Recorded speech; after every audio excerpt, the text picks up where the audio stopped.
What if I told you that some of the world's oldest Christian kingdoms, ancient spiritual traditions, and fastest growing religious movements all exist on one continent? Welcome to Africa's remarkable religious story. What is the soul of Africa? Is it found in the call to prayer echoing across the Sahara? In church choirs filling cities and villages every Sunday? Or in ancient ceremonies that have connected communities to their ancestors for thousands of years? The truth is that Africa is home to one of the most diverse religious landscapes on earth. More than 700 million Muslims, over 600 million Christians, more than 100 million practitioners of traditional African religions, and thousands of distinct spiritual traditions that continue to thrive today. But Africa's religious story is not simply about numbers. It is a story of kingdoms and empires, migration and trade, resistance and adaptation, ancient wisdom and modern faith. In this episode, we'll explore how Christianity, Islam, and indigenous African spiritual traditions shaped the continent, and how Africa, in turn, helped shape the spiritual history of the world. Africa is the most religiously complex continent on Earth. It is the birthplace of three of the world's major religions: Christianity, Islam, and Judaism. It is home to the world's oldest continuous spiritual traditions, and it contains over 3,000 distinct sacred systems that Western textbooks barely mention. Today, we are going to the soul of this continent. We are going to answer one question: what does Africa believe? Buckle up. Before we continue, it is important to understand the mission behind Griot Wave Academy. This platform was created to preserve knowledge, culture, music, and stories that often go unheard or are forgotten. Griot Wave is not just about content. It is about building independent systems of learning, creativity, and empowerment. Through books, audio, technology, and media, the goal is to transform timeless wisdom into practical tools for today's generation and future generations. What if Africa wasn't just a home to great religions, but one of the places where humanity's spiritual story was written? Why does Africa's religious story matter? Because Africa is not just a place where religions arrived. It is a place that helped shape them. The landscapes of Egypt, Ethiopia, Nubia, and the Nile Valley are woven into some of the world's most influential spiritual traditions. Yet much of Africa's religious history has been overlooked, misunderstood, or erased from popular narratives. At the same time, millions of Africans have never seen faith as a choice between old and new. Across the continent, people have blended traditions, adapted beliefs, and created unique spiritual identities that reflect both heritage and modern life. And religion in Africa has never been confined to places of worship. It influences leadership, justice, healing, art, agriculture, community life, and the way people understand their place in the universe. To understand Africa's past, present, and future, we must understand its spiritual foundations. Because this is not just a story about religion. It's a story about identity, memory, power, and the soul of a continent. Let me make something very clear. This is not a world religions overview. This is a correction. For centuries, Africa's spiritual heritage has been either erased, patronized, or dismissed. We're here to change that. The word heathen was used by European missionaries as a legal justification for cultural destruction. If you declare someone's belief system primitive, you can justify destroying their temples, banning their ceremonies, and replacing their cosmology. That was policy. We are undoing that today. What if the world's most important religious battleground isn't in the Middle East or Europe, but in Africa, where ancient traditions, Christianity, and Islam meet on a massive scale? If you want to understand Africa today, you first have to understand its faith landscape. Home to nearly 1.4 billion people, Africa is one of the most religiously vibrant regions on Earth. Nearly half the continent identifies as Christian, while more than 4 in 10 Africans are Muslim. Alongside these global faiths, over 100 million people continue to practice indigenous African spiritual traditions, many of which are far older than Christianity and Islam. But the numbers tell only part of the story. Unlike in many parts of the world, religious boundaries in Africa are often fluid.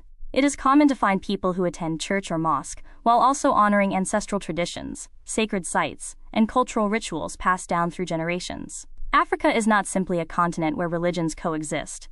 It is a place where ancient and modern faiths meet, interact, adapt, and evolve. To understand Africa's spiritual story, we must look beyond labels and explore the rich tapestry of beliefs that shape the lives of more than 1 billion people. Let's look at the numbers. Africa is almost evenly split between Christianity and Islam, two global religions that both claim African roots. But notice that third category: African traditional religion. 100 million practitioners is a conservative estimate. Many scholars believe the true number is double that, because African spirituality is often practiced in combination with Christianity or Islam. Key insight: there is no clean line between Christian African and ATR African. A Yoruba woman can attend Sunday church, pour libations to her ancestors on Monday, and consult a babalawo, Ifa diviner on Tuesday. This is not hypocrisy or confusion. This is African spiritual intelligence. What's your religious background? Drop it in the comments. What if I told you that many African religions believe in one supreme creator, honor ancestors as guides, and see nature as sacred, all while being older than most major world religions? What if one of the world's most misunderstood religions is also one of its oldest? When many people hear African traditional religion, they imagine superstition or folklore. The reality is far more profound. Across Africa, traditional spiritual systems often recognize a supreme creator, while also acknowledging ancestors as respected guides who remain connected to the living. In many traditions, the universe is seen as an interconnected whole, where nature, community, the spiritual realm, and everyday life are deeply intertwined. Rivers, mountains, forests, and sacred places are not viewed as mere objects. They are part of a living cosmos, filled with meaning and responsibility. Religion is not confined to a building or a specific day of worship. It is woven into family life, governance, healing, agriculture, and community celebrations. For millions of Africans, spirituality has never been about escaping the world. It has been about living in harmony with it. To understand Africa's religious heritage, we must move beyond stereotypes and rediscover one of humanity's richest spiritual traditions. Let's kill a myth right now. African traditional religion is not polytheism. It is not ancestor worship, in the way missionaries described it. It is a sophisticated, layered spiritual system that begins with one supreme creator and works through a hierarchy of spiritual forces, down to the individual human soul. On monotheism, when the Yoruba say Olodumare, they mean the God, not a god. When the Akan say Nyame, they are naming the same ultimate reality that Judaism calls Yhwh and Islam calls Allah.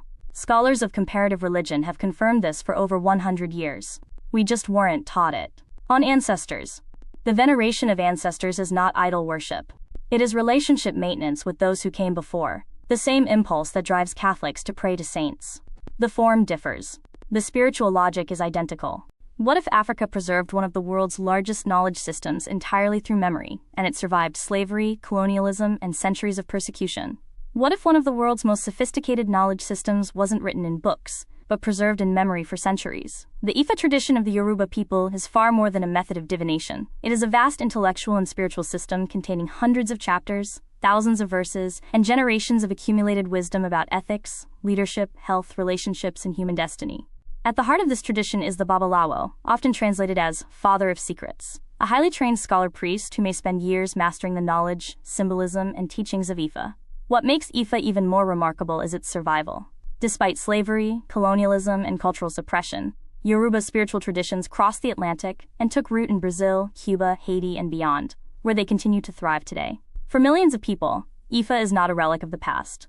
It is a living system of wisdom, identity, and spiritual guidance. Its story reminds us that Africa's intellectual heritage was never limited to written libraries. Sometimes, the library lived within the people themselves. Ifa is not superstition. It is a library. A cosmological library that took 5,000 years to compile, transmitted purely through oral tradition, and so sophisticated that UNESCO, the United Nations cultural arm, declared it a World Heritage System in 2005. The 256 Odu, each of the 256 chapters contains what Yoruba scholars call ise, verses, that address medicine, ethics, governance, interpersonal conflict, grief, celebration. A fully trained Babalawo carries all 256 chapters in memory. This is not mysticism. This is the world's most sophisticated oral encyclopedia. Diaspora power. When you watch a Cuban Santeria ceremony, you are watching a Yoruba spiritual system operating at full capacity 500 years after it was carried across the ocean in chains. They tried to erase it. It is stronger than ever.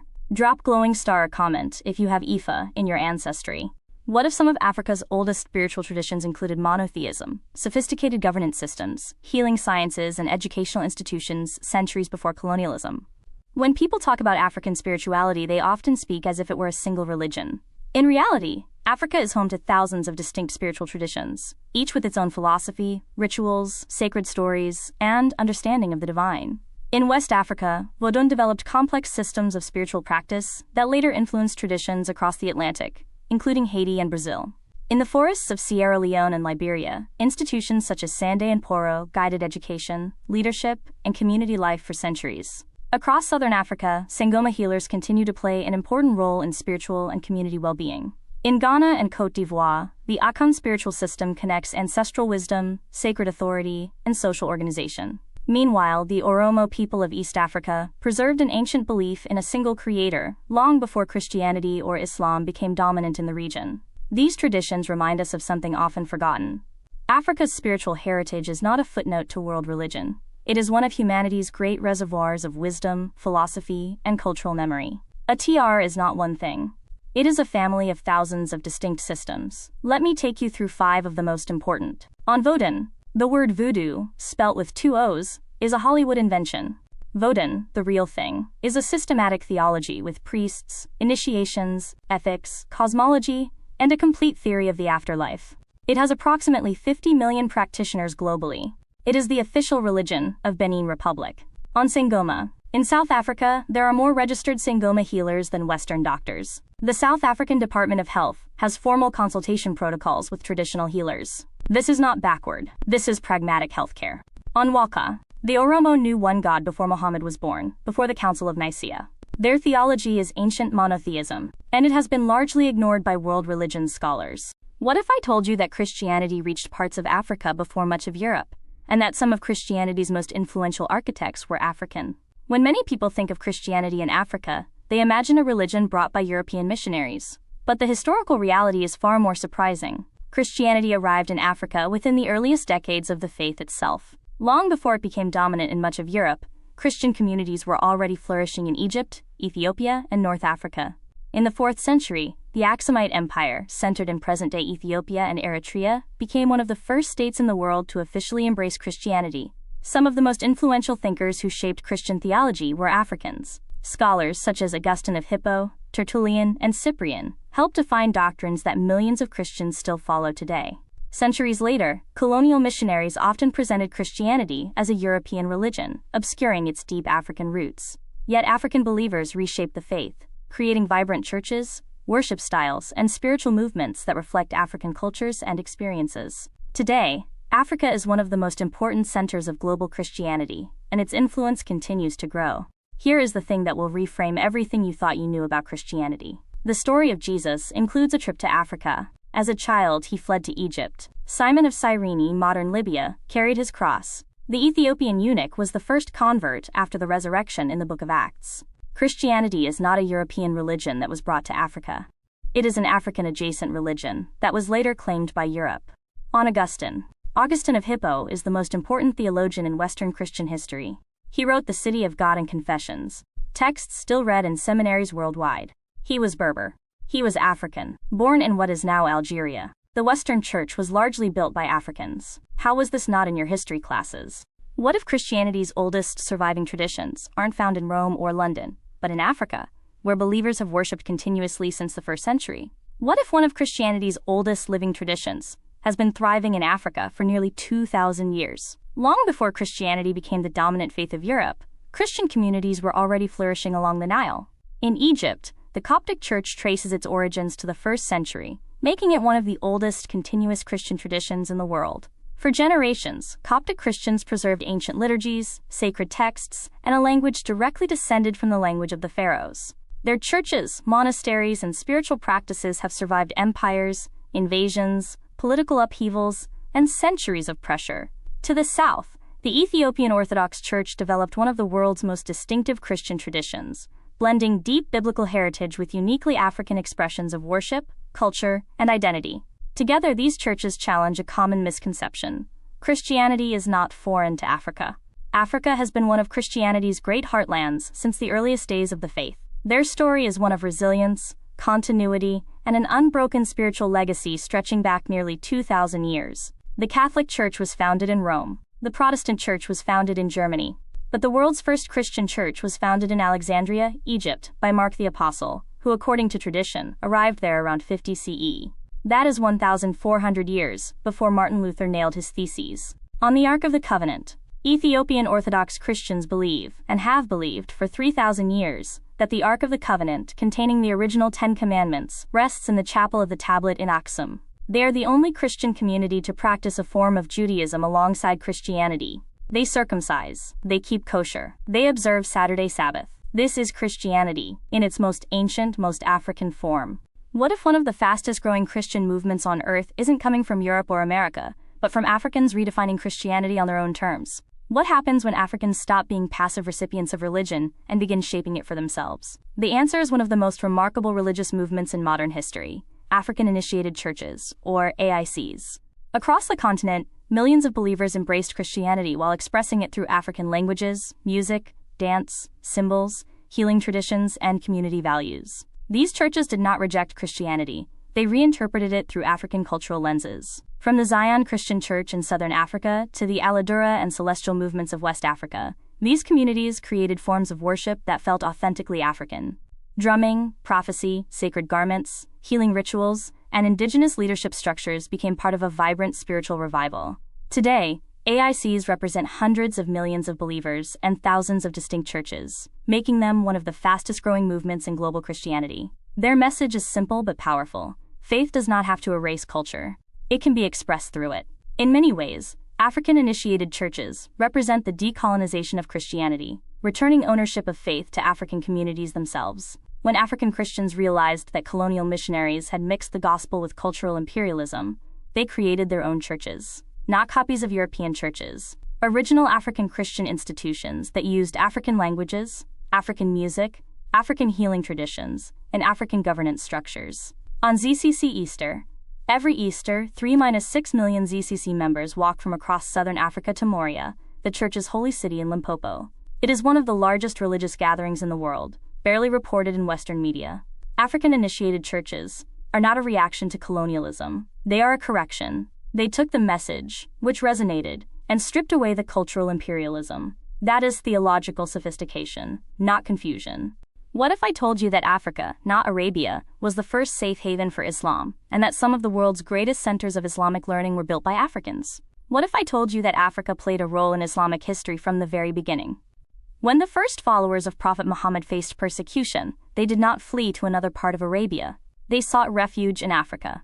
In Ethiopia, a Christian king offered them protection, making Africa the first sanctuary of the early Muslim community. Over the centuries, Islam spread across the continent through many different paths. In North Africa, it arrived through conquest and trade.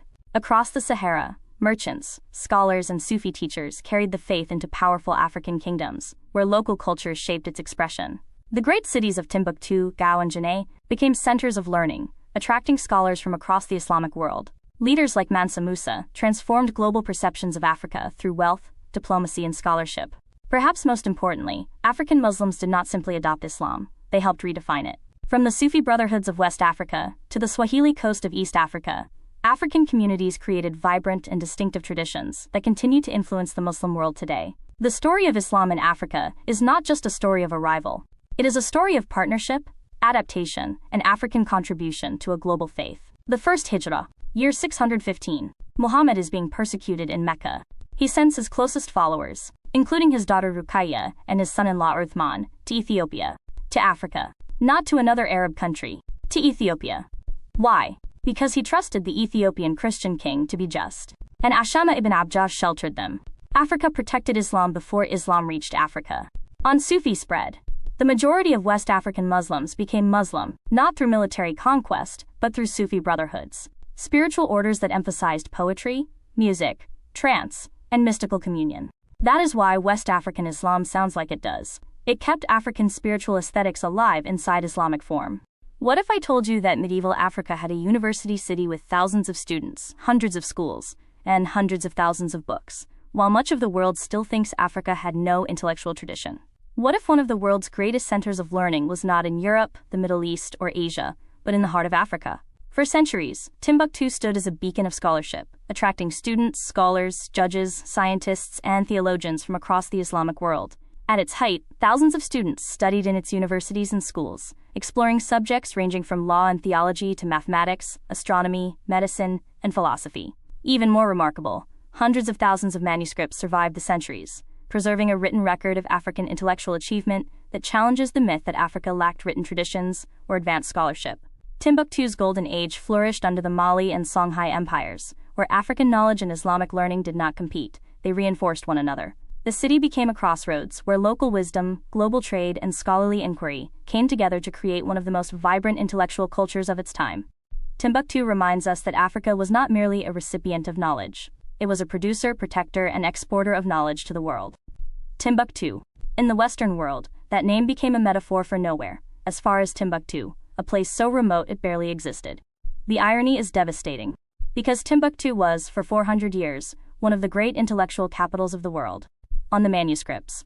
When Al-Qaeda-linked militants captured Timbuktu in 2012, they began burning manuscripts. Within days, Malian scholars were literally running, carrying armfuls of 700-year-old manuscripts to safety in the desert. They hid them in villages, buried them in the sand. They saved over 300,000 documents. The world barely reported it. It was the cultural equivalent of saving the Library of Alexandria. What if the largest Sufi movements in the world are found in Africa, and help defeat colonialism, educate millions, and build entire cities? What if one of the most influential forms of Islam in the world was shaped not in the Middle East, but in Africa? Across the continent, Sufi brotherhoods transformed Islam into a deeply rooted spiritual tradition, centered on devotion, community, service, and inner transformation. Rather than focusing only on law and doctrine, Sufi teachers emphasized the purification of the heart, remembrance of God, and the cultivation of moral character. In West Africa, movements such as the Qadiriyya, Tijaniyya, and Muridiyya built vast networks of schools, farms, businesses, and spiritual communities. Their leaders were not only religious figures, they were educators, reformers, anti-colonial activists, and nation builders. Figures like Sheikh Ahmadu Bamba inspired peaceful resistance to colonial rule, while generations of Sufi scholars helped spread literacy, learning, and social cohesion across the region. Today, tens of millions of Africans continue to follow these traditions, making Africa one of the great centers of global Sufism. Their story reveals a powerful truth. Faith is not only about belief. It can also be a force for education, resilience, community, and social transformation. Sufi Islam is Islam's mystical, experiential tradition, the tradition of the heart rather than the law. In Africa, Sufi brotherhoods became the dominant form of Islamic expression for hundreds of millions of people. On Sheikh Ahmadou Bamba, this man was exiled by the French not once but twice, to Gabon and to Mauritania, because his spiritual authority terrified them. They couldn't arrest the divine. Every time he returned from exile, his movement grew stronger. His followers today run Senegal's peanut economy, fund major infrastructure, and maintain a holy city of 1 million people. He is one of Africa's greatest anti-colonial heroes, and almost no one outside Senegal has heard of him. This is a full video on its own. Should I do a deep dive on Sheikh Ahmadou Bamba? Comment yes if you want that. What if I told you that some African communities have practiced forms of Judaism for centuries, preserving traditions that survived isolation, migration, and the rise and fall of empires? What if some of Africa's oldest religious communities have been preserving Jewish traditions for thousands of years? When many people think of Judaism, Africa is rarely the first place that comes to mind. Yet the continent has been home to remarkable Jewish communities with histories stretching back centuries, and in some cases, millennia. In Ethiopia, the Beta Israel maintained Jewish practices in relative isolation for generations, preserving ancient traditions while developing a unique religious identity. In southern Africa, the Lemba people preserve oral histories linking them to ancient Israelite ancestors, while modern genetic studies have sparked global interest in their origins. Meanwhile, in Uganda, the Abayudaya demonstrate that Africa's Jewish story is not only ancient, it is also modern and evolving. Their communities blend Jewish faith with local culture, language, and music, creating a distinctly African expression of Judaism. These stories challenge a common assumption. Africa has never been a religious periphery. It has been a crossroads of faiths, peoples, and traditions for thousands of years. The history of Judaism in Africa reminds us that the continent's spiritual landscape is far richer and more diverse than most people realize. Judaism in Africa is not a recent phenomenon. It may actually be Africa's oldest monotheistic tradition. On Beta Israel, the Ethiopian government during the Derg regime was actively persecuting Beta Israel. In 1991, as the government was collapsing, Israel launched Operation Solomon. 34 El Al aircraft, seats removed, standing room only, flew non-stop from Addis Ababa to Tel Aviv. 14,325 people in 36 hours. One woman gave birth on the plane. Her son was named Solomon. On Lemba genetics, DNA doesn't lie. The Cohen modal haplotype is a Y chromosome marker found specifically in Jewish priestly families, going back to Aaron, Moses' brother. The Lemba carry it. An African people in Zimbabwe and South Africa carry the DNA of ancient Israelite priests. The Bible came to life in a genetics lab. What if some of the ideas we associate with religion today, judgment, resurrection, divine law, and life after death, were being explored in Africa thousands of years before the rise of Christianity and Islam? What if some of humanity's most influential religious ideas began in Africa thousands of years before the rise of the world's major faiths? Ancient Egypt was more than a civilization of pyramids and pharaohs. It was one of the world's earliest centers of theological reflection, ethics, and spiritual philosophy. Egyptian thinkers explored profound questions about creation, justice, morality, life after death, and humanity's relationship with the divine. The principle of Ma'at, truth, justice, balance, and cosmic order, shaped every aspect of society, from government to personal conduct. Their stories of divine kingship, judgment after death, resurrection, and eternal life influenced religious thought across the Mediterranean and Near East. Meanwhile, Egypt's great temples and learning centers attracted scholars from across the ancient world, helping transmit knowledge that would shape later philosophy, science, and spirituality. Whether one views these connections as direct influence, shared cultural exchange, or parallel development, one fact remains clear. Ancient Egypt was one of humanity's great spiritual laboratories. To understand the history of religion, we must understand the civilization that helped ask some of the earliest questions about God, justice, and eternity. If you want to understand the origins of world religion, you have to go to the Nile. Ancient Egypt, Kemet, developed the world's most sophisticated pre-modern theology. And it did this in Africa. On Akhenaten. Akhenaten ruled Egypt around 1350 BCE. He declared that there was one God, the Aten, who had no form, who expressed himself through light. He closed every other temple in Egypt. This is documented monotheism, 700 years before Moses. Sigmund Freud wrote an entire book, arguing that Moses was an Egyptian, trained in Atenism. Whether Freud was right or wrong, the intellectual proximity cannot be ignored. On Greek philosophers. When Pythagoras said all is number, he was repeating what he learned from Egyptian priests. Africa taught Europe to think. George G. M. James documented this in Stolen Legacy in 1954. It cost him his career. The truth endures.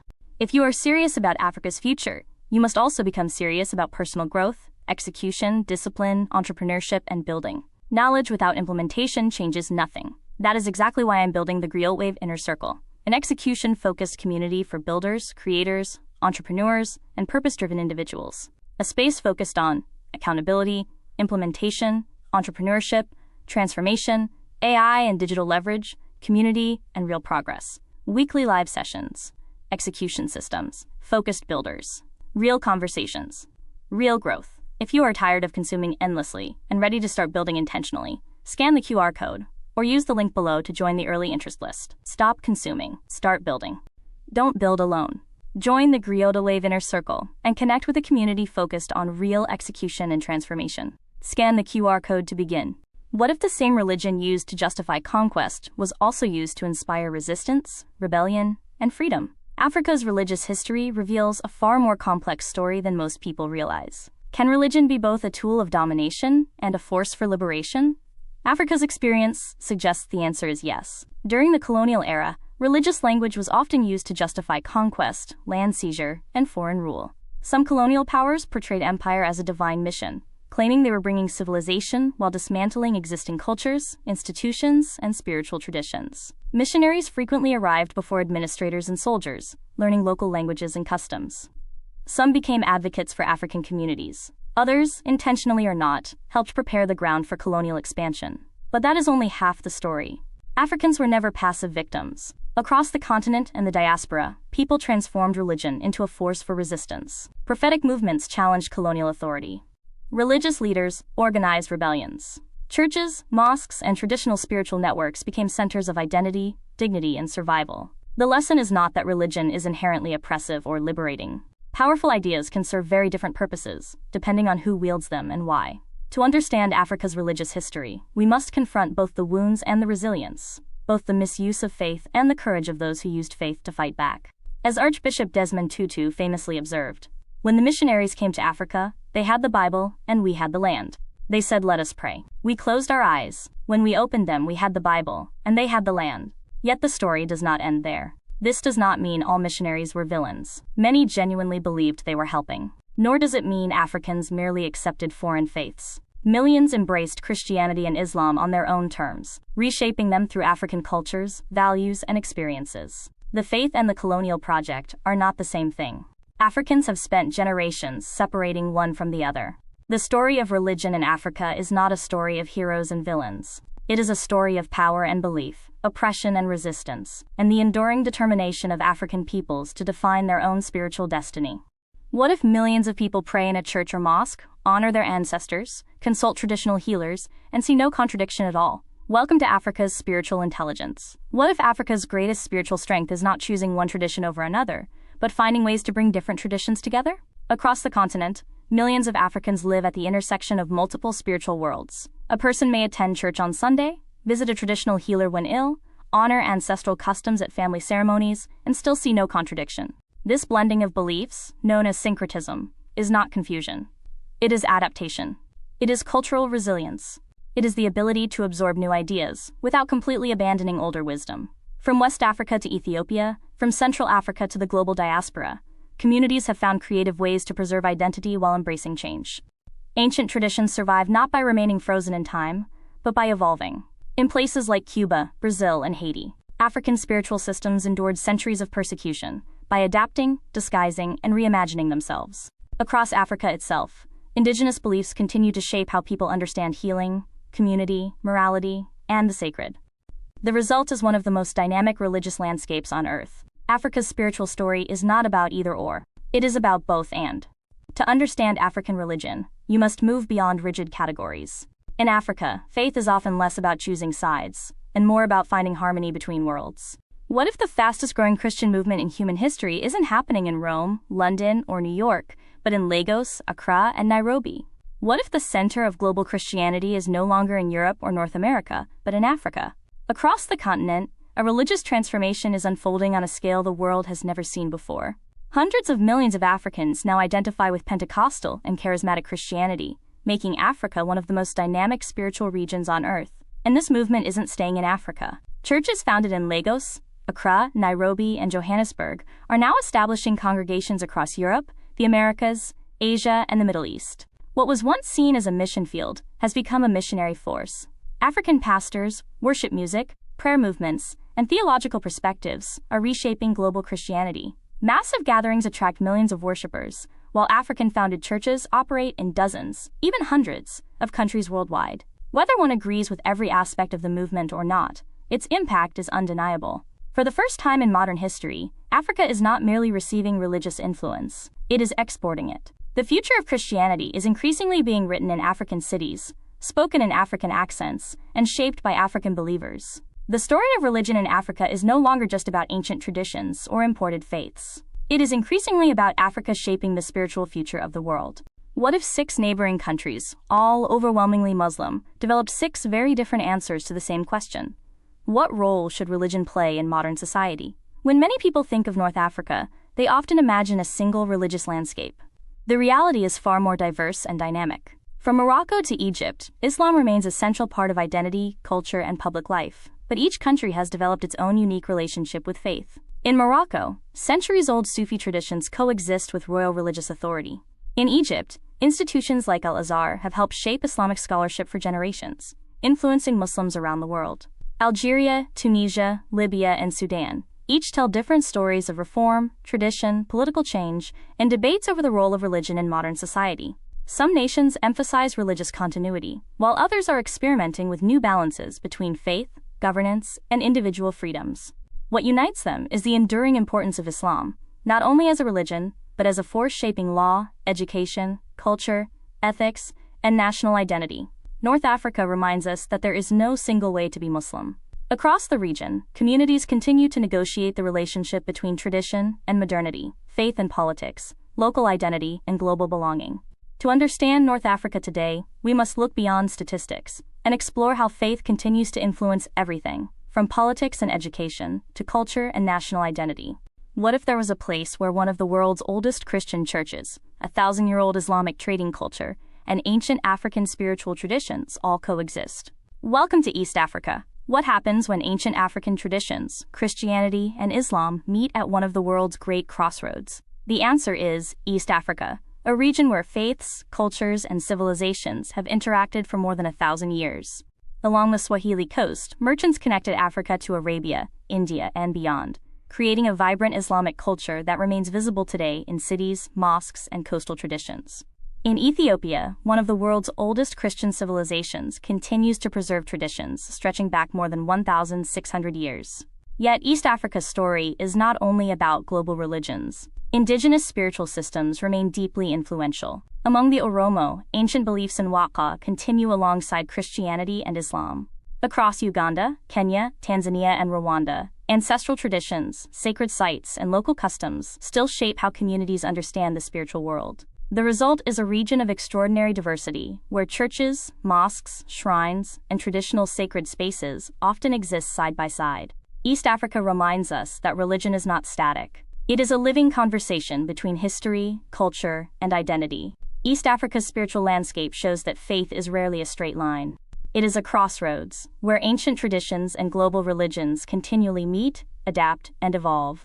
What if some of the world's most religiously diverse societies aren't divided by faith, but held together by centuries of coexistence, adaptation, and shared culture? What if one of the world's most fascinating religious landscapes is found in West Africa? Here, Islam, Christianity, and African traditional religions don't simply exist side by side. They constantly interact, influence one another, and shape everyday life. In Nigeria, Africa's most populous nation, millions of Christians and Muslims live together in one of the world's most important religious frontiers. In Senegal, Sufi Islam has helped foster a culture of remarkable religious coexistence. In Ghana, churches, mosques, and traditional spiritual institutions continue to thrive within the same national space. Even in countries where one religion dominates numerically, older traditions remain influential.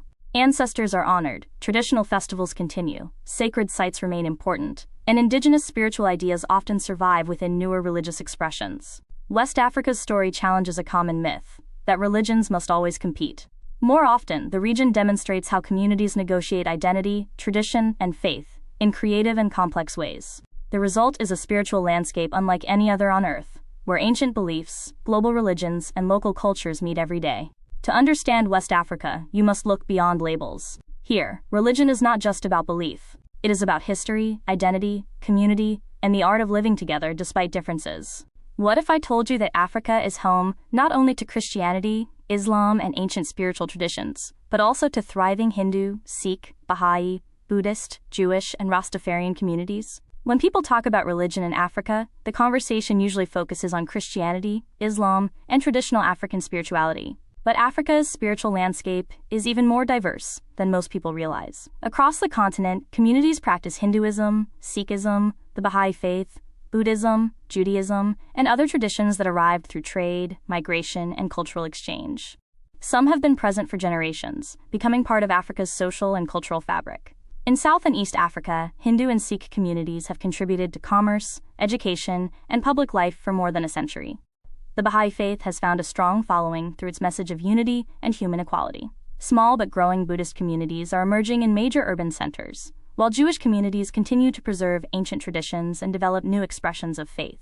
Even movements such as Rastafari, though born in the Caribbean, draw deeply from African history, Ethiopian spirituality, and Pan-African consciousness. Together, these communities remind us that Africa has always been connected to the wider world. It is not a religious island. It is a crossroads where ideas, beliefs, and cultures have met for thousands of years. Africa's religious story is bigger than any single faith. It is a story of diversity, exchange, adaptation, and the remarkable ability of different traditions to coexist on one continent.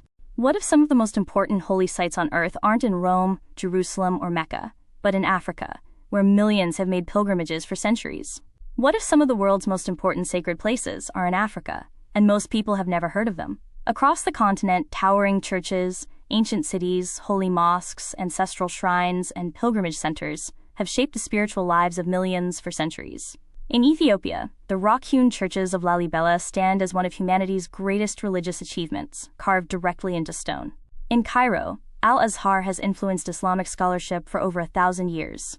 In Senegal, the holy city of Touba attracts pilgrims from across the globe. But Africa's sacred geography extends beyond Christianity and Islam. In Ile-Ife, the spiritual heartland of the Yoruba people, ancient traditions continue to thrive. In Great Zimbabwe, sacred landscapes connected political authority, ancestry, and spirituality. And in Aksum, legend, faith, and history converge in one of Africa's most revered pilgrimage destinations. These places are more than monuments. They are living centers of memory, identity, and belief. They remind us that Africa's spiritual history was not written only in books. It was carved into stone, built into cities, preserved in rituals, and carried across generations. To understand Africa's religious story, we must also understand its sacred geography, the places where faith, history, and identity meet. What if some of Africa's most influential religious leaders were women, and history simply forgot to tell their stories? What if one of the biggest myths about religion in Africa is that women have always been on the sidelines? Across the continent, women have long played powerful spiritual, intellectual, and leadership roles, though their stories are often overlooked. In many African traditional religions, women serve as priestesses, diviners, healers, and custodians of sacred knowledge. In some societies, spiritual authority has historically been shared between men and women, while in others, women held exclusive leadership positions within important religious institutions. Women have also shaped modern religious movements. Across Africa, female prophets, evangelists, scholars, and community leaders have founded churches, inspired millions of followers, and transformed spiritual life in their communities. At the same time, debates about gender, authority, and religious leadership continue within Christianity, Islam, and traditional spiritual systems. Questions about who can lead, teach, interpret scripture, and exercise authority remain active and evolving across the continent. The story of women and religion in Africa is not a simple story of oppression or empowerment. It is a story of influence, resilience, negotiation, and agency. And it reminds us that Africa's spiritual history cannot be fully understood without the women who helped shape it. To understand African religion, we must look beyond stereotypes and examine the women who have preserved traditions, built movements, challenged institutions, and transformed spiritual life for generations. What if some of Africa's traditional healers were part pharmacist, part psychologist, part spiritual counselor, and their knowledge is now attracting the attention of modern science? What if the line between religion and medicine is much thinner than we think? Across Africa, healing has traditionally been understood as more than treating symptoms. It is about restoring balance between the body, mind, community, environment, and spirit. For centuries, healers such as Babalawos, Sangomas, Ngangas, and Marabouts have combined spiritual guidance with deep knowledge of herbs, plants, counseling, and community care. Many of these traditions developed sophisticated medical systems long before the arrival of modern hospitals. Today, scientists continue to study African medicinal plants, discovering compounds that support treatments for diseases ranging from malaria to hypertension. At the same time, millions of Africans still seek spiritual healers for emotional, social, and psychological support that modern medicine may not always provide. This is not a story of tradition versus science. It is a story of different approaches to healing, some physical, some psychological, some spiritual, working together to address the complexity of human well-being. Africa's healing traditions remind us that health is not merely the absence of disease. It is the presence of harmony. To understand African spirituality, we must also understand its healing traditions, where medicine, community, and the sacred have long been treated as parts of the same whole. What if I told you some of the most powerful political figures in Africa aren't presidents, generals, or billionaires, but religious leaders? Religion in Africa is not just a private matter of faith. It is a major force in politics, identity, and public life. From Nigeria's debates over Sharia law to the influence of megachurch pastors and Islamic scholars during elections, religious institutions often shape national conversations and political outcomes. Politicians seek religious legitimacy, while religious leaders often command audiences larger than political parties. But the relationship is complex. Faith has inspired anti-colonial resistance, social justice movements, schools, hospitals, and community development. At the same time, religion has sometimes been used to justify exclusion, influence legislation, and consolidate political power. Understanding modern Africa requires understanding this reality. Religion is not on the sidelines of public life. It sits at the center of debates about identity, morality, governance, and the future of society. The question is not whether religion influences African politics. The question is how that influence will be used in the decades ahead. To understand modern African politics, you must first understand the extraordinary power of faith. What if one of the fastest-growing spiritual revivals in the world isn't new at all, but thousands of years old? For decades, many people assumed African traditional religion was disappearing. The opposite is happening. Across Africa and the diaspora, ancient spiritual systems are experiencing a remarkable revival.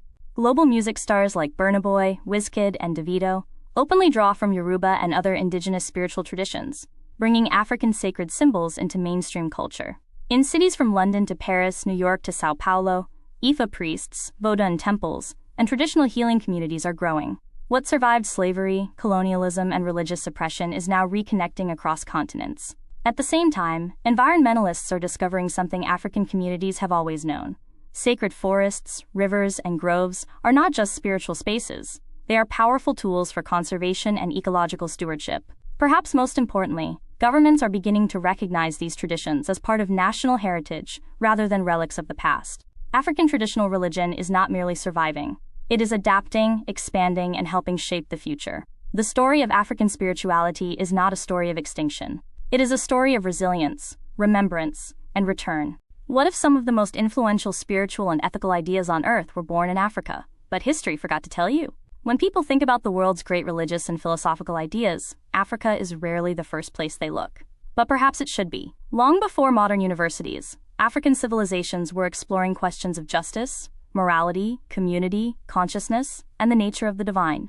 Ancient Egypt gave the world Ma'at, a powerful vision of truth, balance, and ethical living that influenced later concepts of law and justice. From southern Africa came Ubuntu, the idea that I am because we are, a philosophy now used in conflict resolution, leadership, and human rights movements around the world. Yoruba Ifa traditions developed sophisticated systems of ethical reflection and decision-making.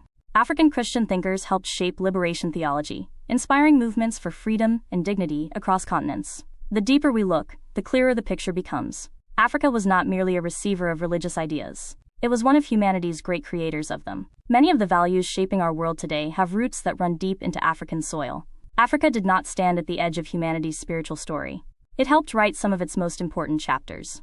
Everything you think you know about African religion might be wrong, and these 5 myths prove it. Before we finish, let's challenge some of the biggest misconceptions about African religion. The first myth is that African spirituality is primitive polytheism. In reality, most African traditions recognize a supreme creator, with spirits serving as intermediaries, much like angels or saints in other faiths. The second myth is that Christianity and Islam completely replaced indigenous beliefs. Across the continent, millions of people blend traditions, creating uniquely African expressions of faith. Then there's the Hollywood myth that Vodun is evil magic. In truth, it is a sophisticated spiritual system with theology, ethics, priests, rituals, and centuries of intellectual tradition. Another common claim is that African religion is dying. Yet indigenous traditions are expanding globally through diaspora communities, cultural revival, music, and growing interest among younger generations. And finally, the idea that Christianity and Islam are simply foreign imports ignores history. Africa helped shape both faiths and has been home to vibrant Christian and Muslim communities for over 1,000 years. The deeper you look, the more one thing becomes clear. Many of the stories we've been told about African religion say more about colonial stereotypes than African reality. Truth begins where stereotypes end. And Africa's spiritual story is far richer than the world was taught to believe. Want to know where historians, scholars, and spiritual seekers go when they want the full story? Start here. If this video sparked your curiosity, this is where the real journey begins. The story of African religion is far too deep for a single video. Explore foundational works by scholars like John Mbidi, Benjamin Ray, and W.E.B. Du Bois. Watch documentaries that uncover the hidden histories of Timbuktu, the Orisha traditions, and Africa's diverse spiritual landscapes. For those who want to go even deeper, online courses, podcasts, and digital archives now make African religious knowledge more accessible than ever before. The most important thing is this: don't stop with summaries. Read the books, listen to the voices, explore the traditions for yourself. Because understanding Africa's spiritual heritage is not just about learning the past, it's about understanding a major part of humanity's story. And now, let's leave you with one final thought that captures the heart of this entire journey. For centuries, the world was told that Africa was a continent waiting to be civilized, converted, and enlightened. But history tells a different story. Long before colonial borders, long before missionary ships, long before modern nation-states, Africans were asking humanity's deepest questions. Who are we? Why are we here? What is justice? What is the nature of the divine? Across thousands of cultures and languages, Africans developed spiritual systems that connected the individual to community, humanity to nature, and the living to those who came before. Christianity found one of its earliest homes in Africa. Islam found its first sanctuary in Africa. Indigenous traditions survived every attempt to erase them. And today, all three continue to shape the lives of more than 1 billion people across the continent. The story of African religion is not a story of absence.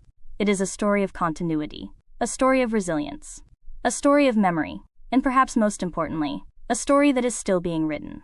As we leave this journey, remember this: Africa was never a spiritual blank slate. Africa has always been one of humanity's great sacred centers. Africa does not stand at the margins of the world's spiritual history.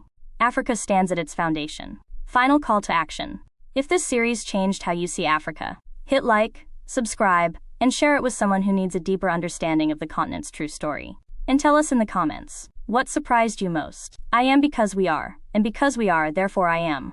John Mbidi. The soul of Africa is not lost. It is remembered.